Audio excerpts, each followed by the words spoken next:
নন্দিতাৰ তিলনিৰ দিনাই উকিল সন্থাৰ এক প্ৰশংসনীয় সিদ্ধান্ত। ধেমাজি জিলা সদৰৰ চৰকাৰী বাছ আস্থানৰ সমীপত মৰিধল মহাবিদ্যালয়ৰ মেধাৱী ছাত্ৰী নন্দিতা শইকীয়া শীতল মস্তিষ্কৰে পৰিকল্পিতভাৱে মৰা উপৰিচকাদাৰ ঘাপত প্ৰাণ হেৰুওৱা সেই নিন্দনীয় কাৰ্যই আজিও শোকাস্তব্ধ কৰি ৰাখিছে ৰাজ্যবাসীক। ৰাজ্য কঁপোৱা সেই বৰ্বৰোচিত জঘন্য হত্যাকাণ্ডত জড়িত নৰপিশাচ ৰক্তপিপাসু মৰিধল মহাবিদ্যালয়ৰ গ্ৰন্থাগাৰ সহায়ক ৰিণ্টু শৰ্মা নামৰ নিধকটোক মৃত্যুদণ্ডৰ দাবীত ৰাজ্যজুৰি প্ৰতিবাদৰ ঢৌ উঠাৰ সময়তে ধেমাজি জিলা উকিল সন্থাই গ্ৰহণ কৰিছে এক যুগান্তকাৰী পদক্ষেপ আৰু সিদ্ধান্ত।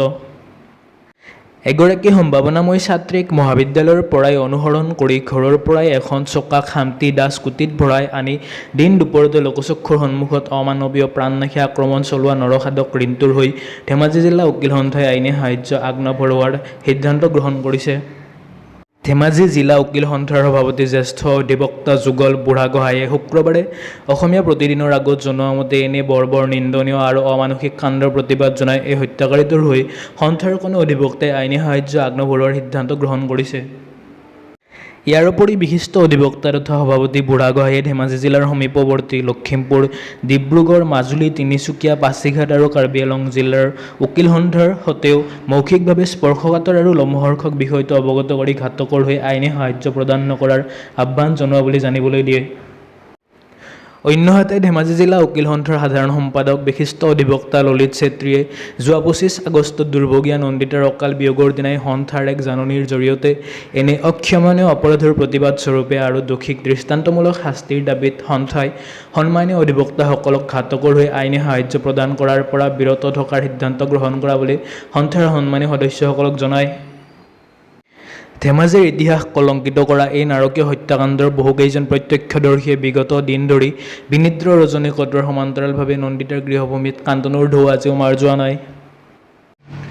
হত্যাকাৰীক ফাঁচীৰ দাবীত ঢকুৱাখানা উত্তাল হৈ থকাৰ মাজতে শুক্ৰবাৰে বৃহত্তৰ অসমীয়া মহিলা মঞ্চৰ সভানেত্ৰী মীনাক্ষী গগৈ, সম্পাদিকা ৰাণু তামুলী, ডিব্ৰুগড় জিলা সমিতিৰ সভানেত্ৰী মা লক্ষী দুৱৰা, সম্পাদিকা অন্নপূৰ্ণা নেওগীয়ে ৰাজ্যবাসীক শোকাচ্ছন্ন কৰি তোলা নন্দিতাৰ নিষ্ঠুৰ হত্যাকাণ্ডক গৰিহণা দি নিৰ্বোধ সৰ্বদিশত পাৰ্গত ছাত্ৰীগৰাকীৰ প্ৰাণ কাঢ়ি নিয়া পাশৱিক প্ৰকৃতিৰ ঘাতক ৰিণ্টু শৰ্মাক ফাঁচী দিয়াৰ দাবী জনায়। লগতে এনে ঘাতকৰ হৈ আইনী সাহায্য প্ৰদানৰ পৰা ৰাজ্যৰ অধিবক্তাসকলক বিৰত থাকিবলৈকে আহ্বান জনাইছে। ঘাতকটোৰ আক্ৰমণৰ বলি হোৱা নন্দিতাৰ সহপাঠী কস্মিতা দত্ত আৰু পিতৃ দেৱদত্তৰ আশু-আৰোগ্য কামনা কৰে এই মঞ্চই। ইপিনে শুক্ৰবাৰে নন্দিতাৰ পবিত্ৰ আত্মাৰ সদ্গতি কামনাৰে ঢকুৱাখানা নগৰৰ কাঠৰবাৰী গাঁৱৰ বাসগৃহত পৰম্পৰাগত নীতি নিয়মেৰে সম্পন্ন হৈছে তিলনি। অগণন গুণমুগ্ধই পবিত্ৰ অনুষ্ঠান ভাগিত উপস্থিত হৈ বিদেহ আত্মাৰ স্বৰ্গসুখ প্ৰাপ্তি কামনা কৰি অশ্ৰুসিক্ত নয়নেৰে প্ৰাৰ্থনা জনাইছে। আহক আমিও একেলগে প্ৰাৰ্থনা কৰোঁ নন্দিতাৰ আত্মাই যাতে শান্তি আৰু ন্যায় পায়। লগতে ধন্যবাদ জনাওঁ উকিল সন্থাৰ এই যুগজয়ী পদক্ষেপক।